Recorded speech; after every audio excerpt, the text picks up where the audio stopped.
Thousands of people in Iowa have told the Gaming Commission they should not be at a casino or gamble at all. The program is supposed to stop them from being able to pull a slot machine or roll the dice. Anyone signed up for the voluntary self-exclusion program could be charged with trespassing if they're caught. That's if they're caught. We found out how easy it is to be in the program and still gamble away tens of thousands of dollars. Do you believe you have a gambling addiction? Oh, yeah. Yeah, for sure.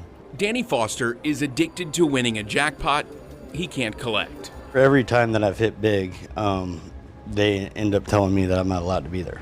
That jackpot instead goes to the state, and Danny, after showing his ID, is escorted out. He's one of roughly 9,000 Iowans signed up for the state's voluntary self-exclusion program. It's meant to help and deter problem gamblers from gambling. The program allows Danny to voluntarily say he shouldn't be at a casino, but he is still slipping through the cracks to the tune of 50, probably. 50 grand in the last year? Probably. Yeah. That's a lot of money. Yeah, tell me about it. Yeah, I mean, I'll be the first one to say I definitely got a gambling problem. The money gone, the winnings instead going to the state's general fund, according to the law. Danny admits he was at Prairie Meadows Casino in Altoona just a couple of weeks ago. I mean, they don't ID you. You just walk in there and... You can spend your money, you just can't win any. Yeah. Which is kind of, in my opinion, it defeats the purpose of the program. It's really been hard for our marriage. I mean, we've been together a long time. I mean, almost 10 years, so we're trying to work things out. So I hope we can. I hope we can. Casinos in Iowa are not legally required to ask for an ID before someone enters the gaming floor, where people like Danny are not supposed to go. But they are required to show an ID once a jackpot is hit, an expensive cash transaction is made, or if someone wants a Players Club card. It is in those situations where the casinos are required to check the ID against the statewide self-exclusion program and identify individuals that may be on the list. Brian Arilko is the administrator for the Iowa Racing and Gaming Commission, the commission that oversees casinos and other gaming in the state, including the voluntary self-exclusion program.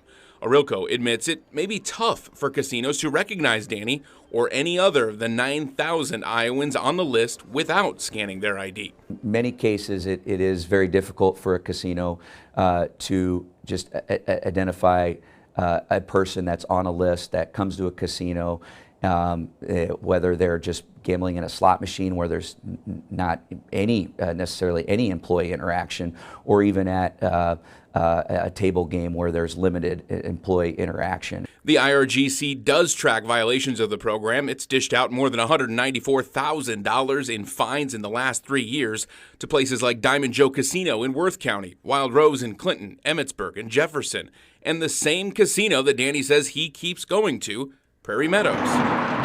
Prairie Meadows declined our request for an interview, but did send a statement saying, quote, "Prairie Meadows is committed to responsible gaming.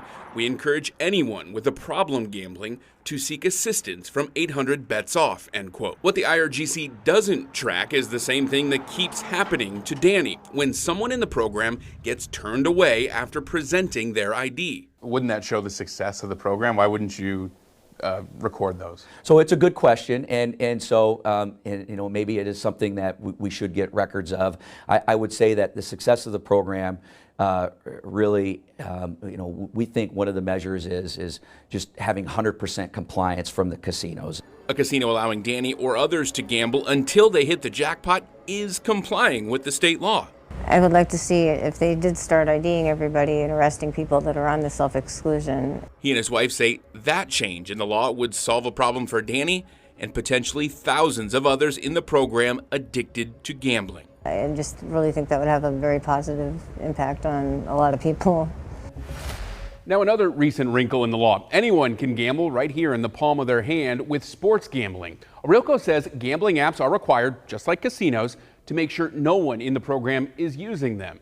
Casinos are required to train their workers to comply with the IRGC law, which also includes updating the list of people in the program once each week. But again, they're not required to show ID or ID someone before they walk on the gaming floor.